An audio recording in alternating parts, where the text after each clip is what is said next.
जय हिंद दोस्तों, आप सबको इंडिया में जंग पर स्वागत है। दोस्तों, आप सब जानते हो रसिया और यूक्रेन का जंग 3 महीना होने को है, लेकिन अब भी जंग खत्म नहीं हुआ है। हालांकि पश्चिमी देश और अमेरिका यूक्रेन के साथ खड़े हैं और यूक्रेन को हथियार भी दे रहे हैं ताकि वो रसिया के खिलाफ जंग लड़ सके और ज़्यादा जमीन वो ना खोए। और सेम टाइम में यूरोपियन कंट्री ज़्यादा से ज़्यादा ऑयल और गैस का डील रसिया के साथ कर रहे हैं। अब तक रसिया के साथ $500 बिलियन का ऑयल और गैस का डील वो देश, और एक तरीके से आप कह सकते हो ये यूरोप का मजबूरी भी है। वो रसिया की ऑयल और गैस के बिना सरवाइव नहीं कर पाएंगे, उनकी इकोनॉमी कोलैप्स हो जाएगी। यूक्रेन और रसिया की जंग के कारण पहले से ही यूरोप में बहुत सारा, एक तरीके से आप कह सकते हो, महंगाई बढ़ चुका है। 8 से 10% हर देश में इजाफा हो चुका है। लेकिन अब यूक्रेन के सेना, आप एक तरीके से कह सकते हो, मजबूती के साथ रसिया का सामना कर रहे हैं। फिर भी 20 से 30% जमीन पर अब रसिया का कब्जा हो चुका है। आज मैं M777 हाइजर की बात करूंगा क्योंकि ये हाइजर को भारत भी इस्तेमाल करता है और ये चीन के बॉर्डर पर भी तैनात है। और चीन की मीडिया ने बहुत पहले से, गलवान के टाइम से ही M777 हाइजर को लेकर एक तरीके से आप कह सकते हो टेंशन में है। वो हमेशा अमेरिका के ऊपर यह आरोप लगाता है कि अमेरिका उसका एडवांस हथियार M777 हाइजर हो, अपाचे हेलीकॉप्टर हो या चिनूक हो, वो सब भारत को देकर चीन के खिलाफ जंग की माहौल को बढ़ा रहा है। लेकिन दोस्तों, न्यूज ये है, यूक्रेन को तकरीबन 100 के करीब M777 हाइजर अमेरिका समेत कनाडा और ऑस्ट्रेलिया ने दिए थे। अमेरिका ने तकरीबन 90 के करीब दिए थे, बाकी 10-15 कनाडा और ऑस्ट्रेलिया ने दिए थे। और जो यूक्रेन के सोल्जर है उनको भी कुछ दिन का ट्रेनिंग भी दिया गया था ताकि वो कैसे ये हाइजर गन का इस्तेमाल करके रसिया का जो फोर्स आगे आ रहा है उनको वो रोक पाए। क्योंकि एक तरीके से अब यूक्रेन के टैंक से लेकर जो भी उनके पास एडवांस हथियार था जिससे वो रसिया को रोक पाते, वो एक एक करके रसिया ने तबाह कर चुका है। अब रसिया तेजी से यूक्रेन की जमीन पर कब्जा कर रहा है। लेकिन बड़ा खबर ये है, 7 दिन के अंदर, सिर्फ 7 दिन के अंदर रसिया की जो आर्मी है वो यूक्रेन के 30 M777 हाइजर को तबाह कर चुके हैं। और ये एक तरीके से आप कह सकते हो ये यूक्रेन के लिए बहुत बड़ा झटका है। और अब 40 के करीब ही सिर्फ तोप बचे हैं यूक्रेन के पास।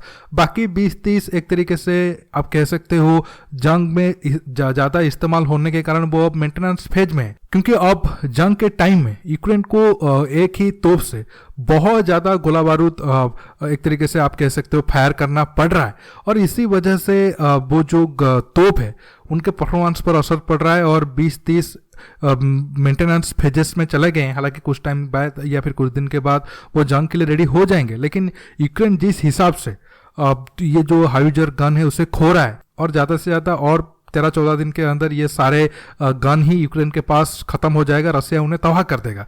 अब बड़ा सवाल है, रसिया कैसे कामयाब हुआ यूक्रेन के M777 हाइजर को तबाह करने के लिए। जो माना जाता था कि M777 एक तरीके से गेम चेंजर होगा और रसिया को जो डोनाबास एरिया है जहां पर अभी जंग ज़्यादा तेजी से चल रहा है या फिर यूक्रेन वो खोई हुई जमीन को कब्जा करने की कोशिश कर रहा है, उस एरिया में यूक्रेन की आर्मी को बहुत बढ़त दे देगी। लेकिन 7 दिन के अंदर क्यों यूक्रेन के आर्मी 30 के करीब M777 हाइजर को खो दिया?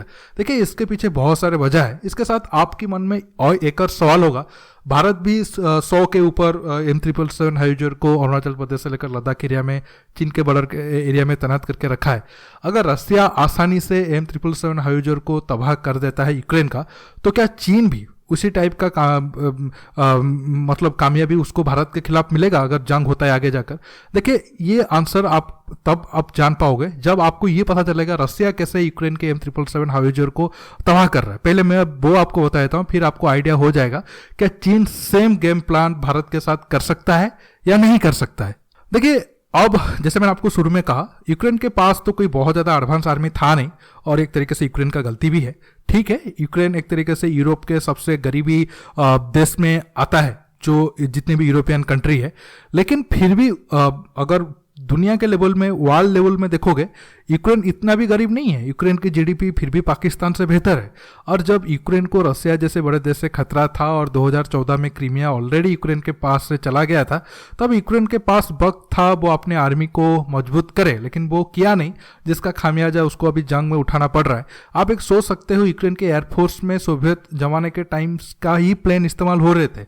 उसके बाद से कोई प्लेन ना यूक्रेन खुद अपने देश के अंदर बनाने की कोशिश की या फिर दूसरे देशों से खरीदने की कोशिश की। यूक्रेन के पास इंजन टेक्नोलॉजी था, वो यूक्रेन अगर सीरियसली चाहता तो वो खुद अपने एयरफोर्स के लिए फाइटर एयरक्राफ्ट बना सकता था। और वही गलती हुआ जब रसिया फुल स्केल में वार किया तो यूक्रेन के पास जितने भी हथियार थे 30-40 दिन में सब खत्म हो गए। फिर यूक्रेन को यूरोपियन कंट्री के हथियार के दम पर रसिया का मुकाबला करना पड़ा। और अब जैसे मैंने आपको कहा, यूक्रेन के पास कोई मिसाइल डिफेंस सिस्टम है नहीं। जितने भी एडवांस हथियार वो खोए हैं उसमें मिसाइल डिफेंस सिस्टम भी है, और वो मिसाइल डिफेंस सिस्टम खासकर S-300 ज़्यादातर था, और बाकी शॉर्ट रेंज के वही सोवियत अर्जिन के ही थे। वो सब कुछ रसिया ने खत्म कर चुका है एयर अटैक के जरिए या फिर मिसाइल अटैक के जरिए। ये जो हथियार है वो एक तरीके से कनेक्टेड है, एक हथियार दूसरे हथियार को मदद करते हैं जंग के वक्त। अगर मैं एग्जाम्पल के तौर पर बताऊं, अब M777 हाइजर जो यूक्रेन इस्तेमाल कर रहा है, वो हाइजर में कोई कमी नहीं है, वो अपना परफॉर्मेंस सही तरीके से कर रहे हैं। 40 किलोमीटर तक का रेंज है और वो ठीक ठाक जो भी गोला उनसे फायर हो रहा है उससे रसिया को नुकसान हो रहा है। लेकिन रसिया कामयाब इसलिए हो रहा है क्योंकि रसिया आर्म ड्रोन का इस्तेमाल कर रहा है। हालांकि कुछ कुछ एरिया पर वो फाइटर एयरक्राफ्ट जरिए बॉम्बिंग भी कर रहे हैं, लेकिन ज़्यादा कामयाबी उनको आर्म ड्रोन के जरिए ऊपर से मिसाइल गिराकर जिस एरिया में M777 हाइजर है उस एरिया को तबाह वो कर दे रहे हैं।